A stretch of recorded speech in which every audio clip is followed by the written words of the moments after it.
I'm going to explain to you a after dryer I made for my air compressor.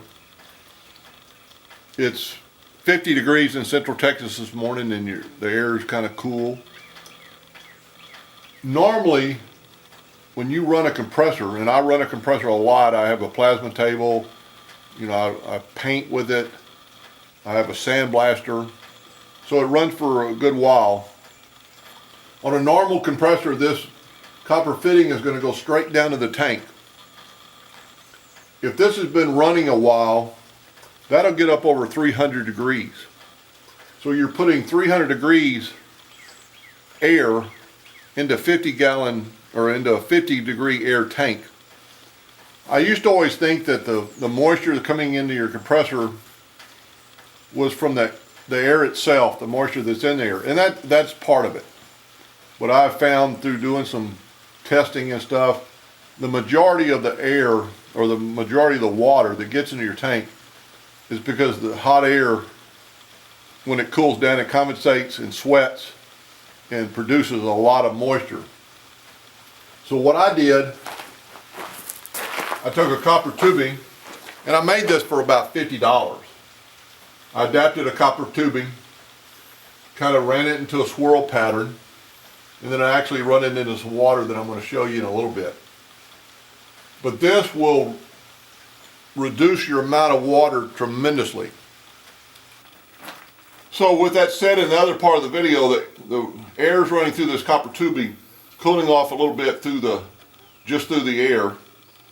But then what I did, I have a coil of copper tubing running into 50 gallons of water.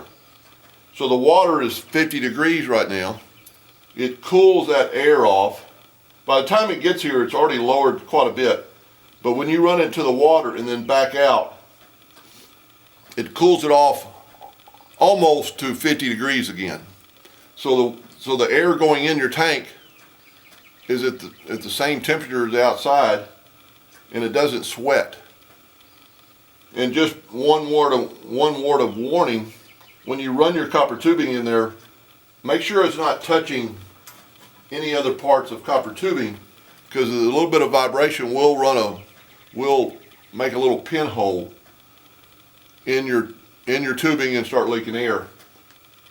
And then I actually had a little radiator, and before it goes back in the tank, I run it into a little radiator that runs through the fan. And that's what most after coolers are. They're just this little radiator, and they're forcing air through it to cool it off, just like the radiator of a car.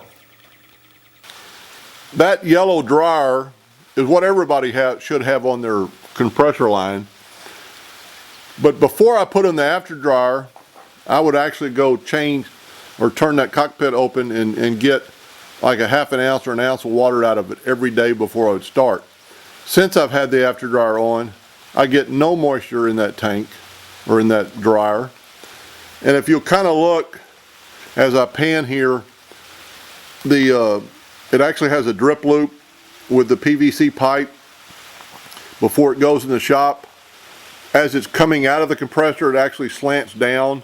So all the moisture should, after it comes out of the tank, should run downhill and all of it go into that dryer. And you should do that regardless if you build an after dryer or not. It'll help you quite a bit. It keeps the water, the moisture from just setting in the pipe and staying there constantly.